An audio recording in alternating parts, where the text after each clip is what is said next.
Salut à tous, aujourd'hui le test du Lego S8, un smartphone qui est déjà vendu, donc pas la peine de m'envoyer de messages, et c'est un smartphone qui m'a été envoyé par la boutique Gearbest comme la plupart du temps. Donc on est mercredi après-midi, je vous dis ça parce que comme d'habitude, vous le savez, ces dernières vidéos, en ce moment ça fait 3 semaines, on met une vidéo par jour, donc on essaie de le faire, pour l'instant ça roule. Le problème c'est que du coup on en a 7 en attente, voilà, on a 7 vidéos en attente. Donc ça veut dire que les 7 prochains jours sont déjà pris.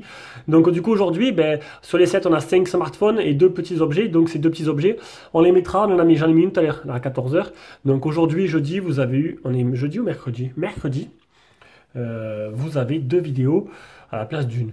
Bon, j'espère que vous n'allez pas trop râler, vous n'allez pas trop vous perturber, mais bon. Voilà, donc demain, du coup, vous aurez encore ou un test ou un déballage, ainsi de suite, jusqu'à qu'on puisse le faire. Voilà, voilà, donc ce test-là, du coup, il sera en ligne, je sais pas quand. Je pense qu'il sera en ligne à partir de lundi, je crois, parce que là, on a de quoi faire jusqu'à la semaine prochaine. Donc, 8234 abonnés en ce moment, ça monte vite. Ça monte très vite, même je suis à 1400 abonnés le dernier mois, donc si ça continue comme ça, les 10 000... avant fin février, quoi. Ce sera plutôt pas mal. On espère. Bon, allez, on va commencer directement avec ce téléphone. On va aller voir les caractéristiques et le prix. C'est Lego S8 qui est ici en modèle bleu. Là, c'est le modèle Pro. Donc, et là, et en noir aussi le modèle normal. Donc, il y a le Lego S Pro, le Lego S8 normal, c'est celui-là. En noir et en bleu à 114 €. Et le modèle Pro qui va très prochainement, là, il va arriver d'ici peut-être une dizaine de jours. Qui sera en test et qui coûte lui 253 €, ce qui est assez cher et ce qui le met en concurrence directe avec le Umiji S2 Pro que je suis en train de tester d'ailleurs. Et vous aurez cette vidéo ce week-end. Alors, là, on s'attaque au S8. Il a beaucoup baissé, 114 €. C'est plus le même prix que quand il était... je crois qu'au niveau du déballage, il était à 130, 137. Donc caractéristique, un écran 5,72 en 720p, donc du 720p+, on va dire, c'est du 18/9, hein, donc c'est allongé, c'est comme le S8 tout simplement. 6750T, octa-core 45 Go, sec Android 7, je parle du nez parce que je suis un peu enrhumé. 3 Go de RAM, 32 Go de ROM, ça permettra de se foutre un peu de ma gueule dans certains commentaires. Après je sais que j'ai une voix bizarre, et c'est comme ça. Je peux pas rien faire, hein, je vais me faire opérer des cordes vocales. Appareil photo à l'avant, double appareil photo à l'avant de 8 et de 2, qui sont juste au-dessus, là-bas, et à l'arrière de 13 et de 2. Les sensors, on verra ça après. 2G, 3G, 4G, presque toute bande avec la 800, mais il n'y a pas la 700. La 700, c'est pas très important, c'est que avec les grandes villes comme Paris et avec Free. Une carte SD extensible jusqu'à 128 Go. Un GPU, c'est le 860. 3 Go de RAM, 32, on l'a déjà dit. La batterie donnée pour 2940 mAh. Les dimensions de l'appareil sont 15,35 sur 7,07 sur 9,1 mm d'épaisseur pour 191 grammes. Les photos promotionnelles, bien sûr, putain, je vois rien du tout. Allez, j'ai basculé sur la version Windows, enfin la version ordinateur de Gearbest pour pouvoir zoomer. Donc un écran 18/9 de provenance de C#, 85% le ratio. Super SIM double cuvette body 69 mm. Donc incurvé à l'avant, incurvé à l'arrière. On verra ça après. Appareil photo Sony. À l'avant, c'est du Omnivision. La Quick Charge en 2 A, 2440. Un capteur d'empreinte qui déverrouille en 1 milliseconde. Et des bordures très fines. Alors ça, ils sont marrants parce qu'ils ont mis S8 Design, donc ils s'en cachent pas. Donc ils ont vraiment pris le design du Samsung S8. Un peu moins optimisé quand même, beaucoup moins d'ailleurs, hein. C'est presque la même taille en plus que le Samsung S8, c'est ça qui est marrant. S8 Display, donc un écran Sharp, 1500 de contraste. Attention au Wi-Fi. Alors, un flash à l'avant, voilà, un flash à l'avant avec une caméra Omnivision à l'avant, avec une ouverture 2.0. Décidément, si je dois attendre à chaque fois que ça charge. Et à l'arrière, l'appareil photo Sony... et une ouverture de 2.0. Voilà, donc dual caméra à l'avant, bon ça c'est complètement inutile. Vous n'aurez pas la photo, vous n'aurez pas le résultat qu'il y a là. Je ne sais même pas si je vais essayer de faire, si je vous ai fait une photo comme ça, je verrai bien. La 4G catégorie 6, le capteur d'empreinte à 360 degrés. Et voilà. Donc, pour un prix de 117 €, c'est 117 €, c'est plutôt pas mal, surtout qu'il a beaucoup de concurrence. On me demande souvent quel est le meilleur entre eux, et je reçois ça 20 fois par jour. Quel est le meilleur entre lui et lui? Quel est le meilleur entre lui et lui? Quel est le meilleur entre lui et lui? Ça va être dur. Donc à part, on n'a pas testé tous, vu qu'on est trois à tester, donc du coup, c'est vrai, je réponds rarement à ces questions-là parce que on est trois testeurs et on a chacun testé les téléphones que vous dites. Donc du coup, ça aurait été que moi, j'aurais pu vous dire lequel j'ai préféré. Mais non, ce n'est pas que moi. Donc du coup, vous hésitez souvent entre les petits low cost, enfin les low cost, les moins chers comme lui, le Ligoo, le VK World, le Blueboo, le HomeTom, tout cela. Je ne saurais pas vous dire. Si, je vais vous dire, prenez un Xiaomi Redmi 5. Voilà, 5 ou 5 Plus. C'est pas cher. Et au moins, vous aurez de la qualité. Voilà. Pas dire que ça, c'est pas de la qualité, mais on va dire que j'ai plus confiance en Xiaomi qu'à une marque de deuxième zone, on va dire, comme Ligoo, HomeTom et tout le reste, quoi. Logiquement. Donc, c'est bon. J'ai fait les caractéristiques, le prix. On va passer au design. Le design de l'appareil. Donc, au-dessus, on a le double appareil photo. Ici, le haut-parleur de tête, le capteur de proximité, le flash LED. On a une face avant en 5,72 qui est un peu edge quand même. Ça fait comme du edge, c'est curvé, voilà, curved sur le côté. C'est pas du 2,5D, c'est un peu plus. Donc ça fait un style un peu edge comme il y avait un moment. On n'a pas de type C, bon moi ça me pose pas de problème. Le haut-parleur se trouve ici ou ici. Le port jack. À l'arrière aussi c'est incurvé. Attends que ça mise au point. Ah. Donc incurvé à l'arrière. Le couleur bleue, c'est plutôt couleur tendance du moment. C'est plutôt joli. Bon, ça prend beaucoup les traces de doigts. Heureusement, on s'en fout un peu de l'arrière. Alors, ce fameux capteur d'empreinte et cet appareil photo qui est de travers. Voilà, donc vous l'avez vu dans le déballage. Le capteur d'empreinte et l'appareil photo, ils ne sont pas alignés. C'est vraiment bizarre. Et le double flash LED. L'appareil photo, il ressort un petit peu de la coque. Sur le côté, on a bouton volume plus moins, bouton power. Pas de problème avec les boutons. Au-dessus, donc la carte SIM SFR, il n'y est pas parce que d'habitude je suis d'après-midi, là j'étais du matin, donc du coup j'ai mis le téléphone dans le futur téléphone de test qui est le Midi GS2. Le tiroir SIM avec une nano SIM, une micro SIM, ouais, ou une carte SD. Donc il faudra choisir et le tiroir SIM il est en métal.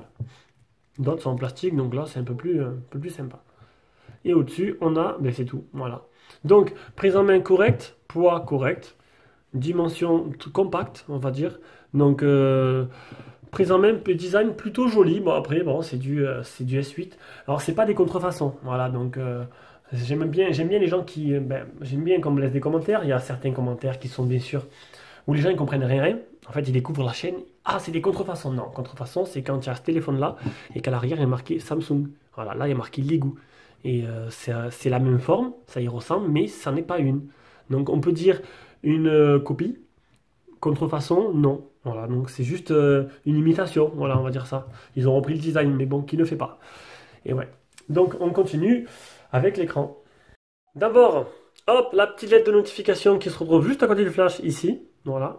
Donc il y a une lettre de notif comparé au dernier que j'ai testé, le Oukitel Mix 2 qui était bien, mais qui n'avait pas de LED. Ce qui était impardonnable quand même. Donc cet écran. Un écran Edge. Enfin, Edge. Moi, je le prends comme tel. Hein. Plutôt joli, plutôt sympa. Maintenant, bon, déjà, je vais vous ouvrir. Allez, voilà, tout ce que j'ai trouvé sur le téléphone. Donc, distance d'affichage.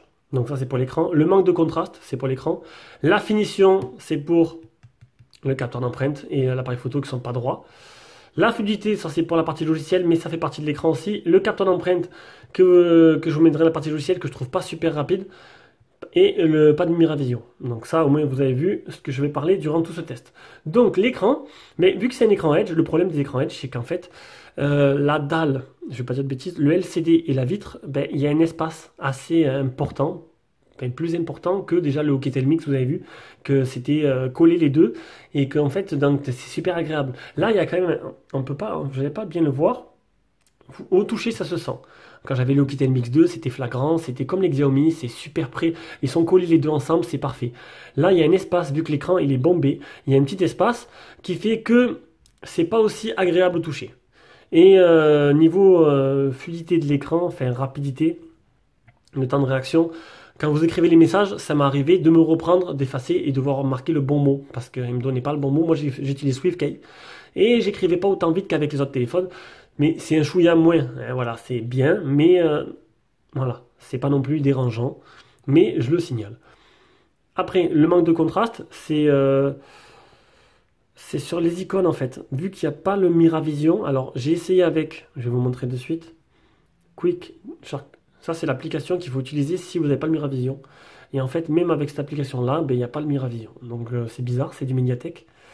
Mais il n'y a pas de Miravision du tout. Voilà. Donc j'ai pas pu activer le contraste dynamique ou modifier un peu mes couleurs, mon contraste. Je trouve que ça manque un peu de contraste tout ça. Bon là ça se voit pas trop, l'image est plutôt belle. Donc peut-être que c'est moi qui ai dû rêver là-dessus. Non, on va oublier, c'est plutôt joli je trouve. Bon, voilà. Donc la réactivité de la dalle, je l'ai dit. Protection de l'écran, il y a un film sur l'écran. Le Miravision, il n'y en a pas. On va faire l'appli Display Tester.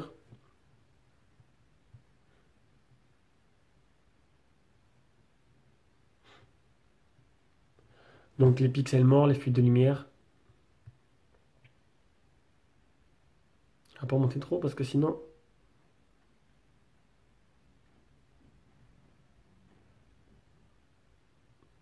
Bon, les couleurs, c'est pas trop, c'est bon, c'est un peu respecté, c'est pas mal. J'ai pas vu le multitouche, on le fera après. J'ai fait le capture d'écran.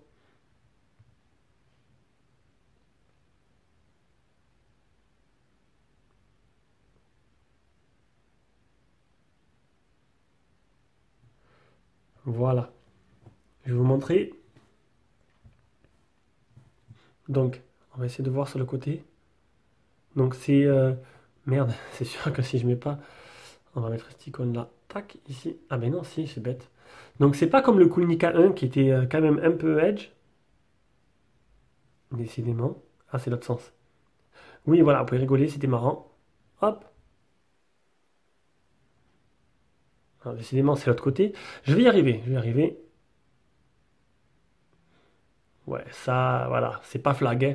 Ça fait un petit effet sympa. Bon, passons. Les boutons, le nombre de touches sur l'écran, il est où? Galerie,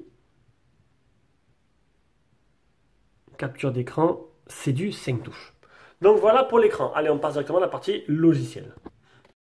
Partie logiciel, donc, on retrouve LigoOS, qui est la petite surcouche qui remodèle un peu. Voilà, donc vous avez des thèmes, des fonds d'écran, des widgets, des effets. Ça, c'est quand on laisse appuyer. Donc c'est plutôt fluide. LigoOS, c'est pas non plus une grosse surcouche. On est bien sur du LigoOS 8, Android 7.0, les mises à jour. Dernière mise à jour qui date du 7 novembre. Hop, et on regarde s'il n'y a pas de mise à jour. Non, mon appareil est à jour. Après, qu'est-ce qu'on a? On descend, la navigation barre. Donc on peut choisir de la cacher ou pas, et on peut choisir le sens des icônes. On peut même rajouter un petit, pour descendre le volet notification. Voilà.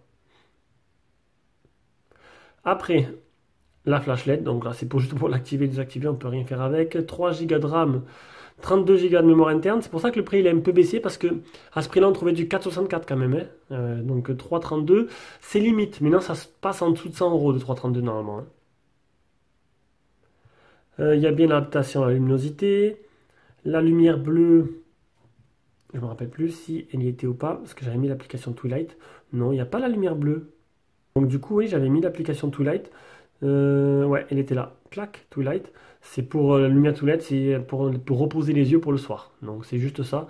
C'est histoire de ne pas vous empêcher de vous endormir. On va faire le OTG.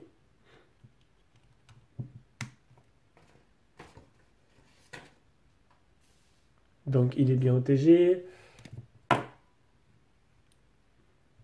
L'anti-malware. Non, j'ai oublié de le faire. J'ai oublié de faire anti-malware, donc bon, je vais le faire de suite. Je l'avais fait, j'avais même fait 2 fois, donc pas de problème. La ROM n'est pas infectée du tout. Après, donc OTG anti-malware, certification Google. Je crois que j'ai pris plutôt une capture d'écran. On va retourner là-dedans, on va tout faire d'un coup, allez. Donc certification Google, elle est où? Elle est là. Donc le Play Store, il n'est pas certifié, mais pas de problème pour Netflix. Et il me reste l'appli FontTester.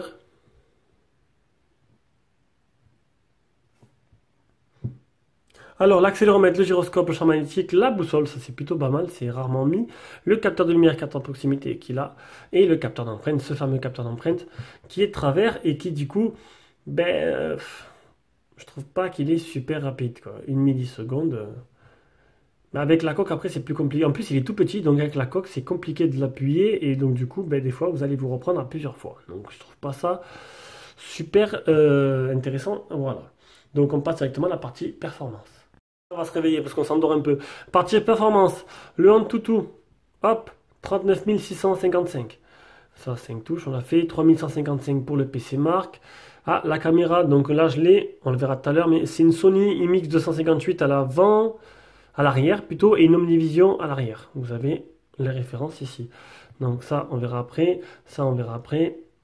Ça aussi. Ça, c'est la vitesse d'écriture et de lecture de la RAM et de la mémoire interne. Netflix. Les scores Geekbench. Le Play Store non certifié. Et il manque le score batterie Geekbench, comme ça on aurait été complet. 1590. Ça inaugure pas des choses extraordinaires tout ça. Allez, on passe au jeu avec Rayman.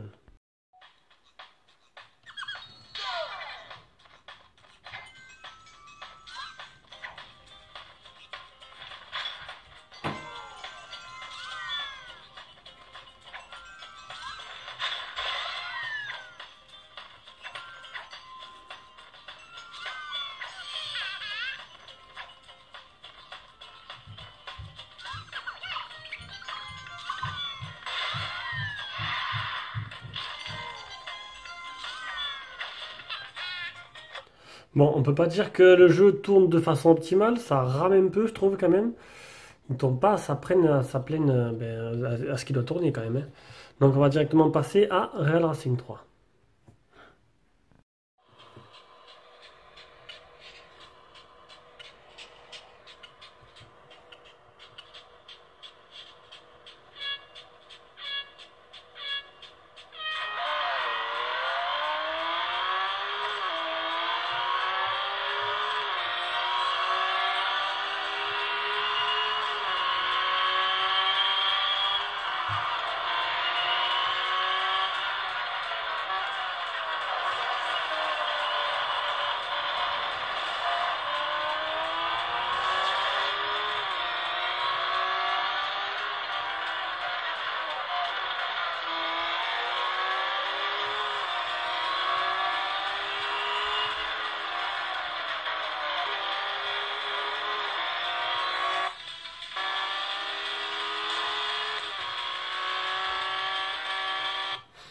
Bon, ça va, il a passé le test avec brio.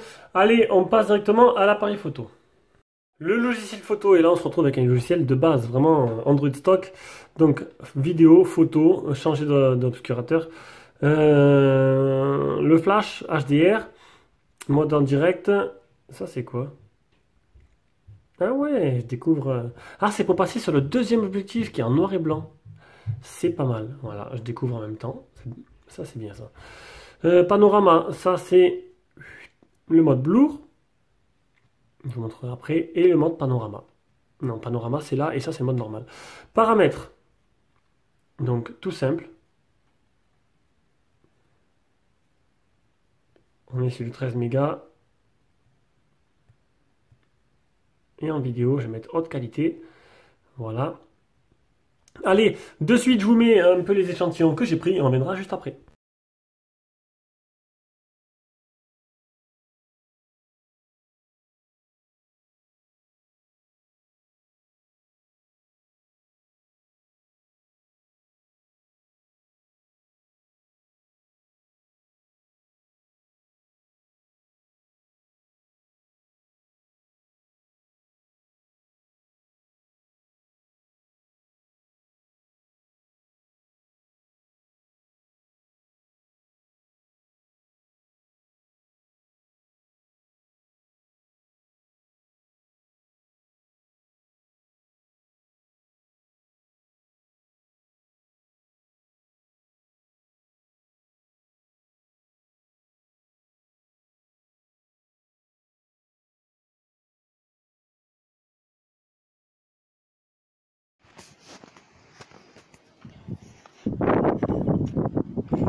Donc voilà, donc de nuit, bah, c'est pas mal, hein, le flash marche très bien.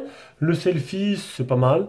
Enfin, en général, voilà, j'ai trouvé la qualité de l'image plutôt correcte. Donc maintenant, à vous de juger avec ce que vous avez vu à l'écran.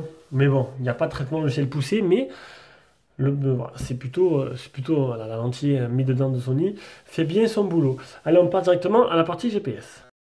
Alors, partie GPS. Voici le test GPS. 20 satellites fixés, 13 trouvés. Non, 13 fixés sur 20 trouvés. Premier fixe en 56 secondes, ce qui était assez long. Je me disais, je n'allais jamais y arriver. Mais sinon, au final, pas de problème. En utilisation normale aussi. Donc, on passe directement à la partie audio-vidéo. Et on va écouter, bon, vidéo non, parce qu'on a joué. On va écouter un peu le son, ce que ça vaut de suite.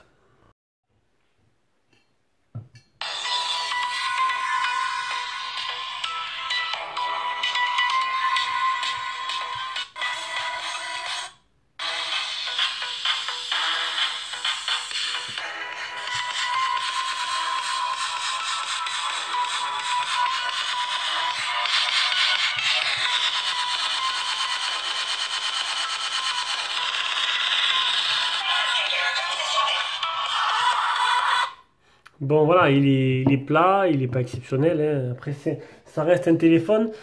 On est loin de ce que peut proposer un Axon Mini pour le même prix. Mais bon après, on joue pas dans la même cour non plus. Le port jack, il est tout en bas. C'est un peu spécial. Généralement, ils sont en haut. Mais bon, là, il est en bas.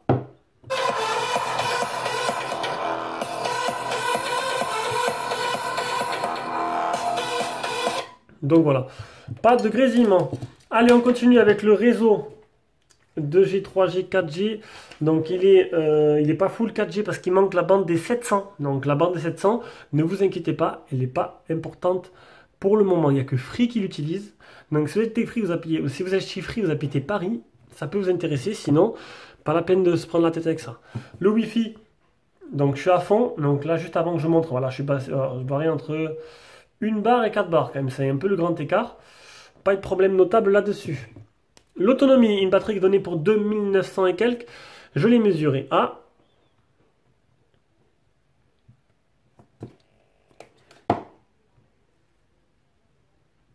3529. Eh ben dis donc. Eh ben dis donc.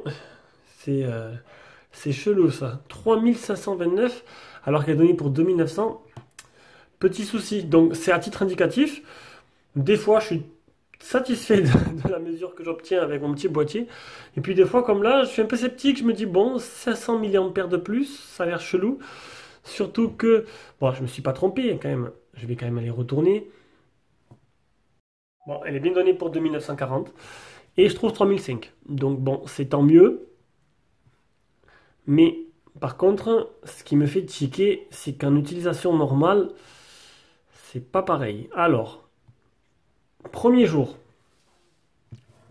où j'ai utilisé du matin au soir, 77% utilisé en 14 heures, 2h38 écran allumé. Le Bluetooth, par contre, j'ai oublié de le couper, donc il est resté allumé toute la journée pendant 14 heures. Bon, par contre, sur GSM, il ne te dit pas combien il a consommé le Bluetooth. Alors que j'ai mis dans le paramètre du téléphone, et j'ai regardé le Bluetooth, il consomme environ entre 6 et 7% sur une charge complète. Donc, couper le Bluetooth, si vous ne l'utilisez pas, c'est déjà bien, c'est mieux. L'écran, 5 minutes d'appel. Deuxième fois, et là, petit souci, alors je sais pas ce qu'il y a eu. J'ai utilisé 84% en 12 heures, donc ça nous fait plus que le jour d'avant. 2h41, 5 minutes d'appel, ça c'est pareil. Par contre, le radio mobile, 25% d'utilisation. Donc 25% de batterie consommée avec le réseau 4G ou 3G. Ça, je pense qu'il y a eu un petit souci parce que c'est pas possible. Il a dû peut-être avoir un problème de réseau avec SFR, ce serait pas la première fois. Mais là, 25%, alors que la première fois, ça m'a consommé 2%. Donc le réseau, c'est pas ce qui m'a consommé le plus. Donc néanmoins, c'est un téléphone qui vous fera une journée. Une journée, normalement, à la fin de la journée, il vous restera 30% quand même. Hein, 30 à 35%, je pense, à la fin de la journée. Donc une journée et demie, si vraiment vous le faites cracher jusqu'au bout, mais pas plus. Hein. Voilà. Donc, c'était le test du Ligoo S8. Donc c'est un téléphone que je ne recommande pas vraiment. Donc à part s'il passe en dessous des 100 euros. Bon là 117, ça devient un peu intéressant, mais comme vous avez pu le voir, il n'a pas de gros défauts, mais voilà, il y a pas mal de petits trucs qui me font que j'aurais peut-être rajouté 20 euros et prendre un autre téléphone qui est équivalent. Là, 117 euros, du coup, c'est un des moins chers de sa catégorie. Donc, faut voir, à vous de voir maintenant. Mais je suis pas spécialement emballé. C'est pas un mauvais téléphone, mais je pense qu'on peut partir sur une autre marque ou un autre modèle. Quitte à prendre, je vous ai dit, le Xiaomi Redmi 5, hein, il fait 127 et honnêtement, vous n'aurez pas de problème avec. Allez, et d'ailleurs, ils arrivent les deux en test, le 5 et le 5 Plus. Ciao, ciao.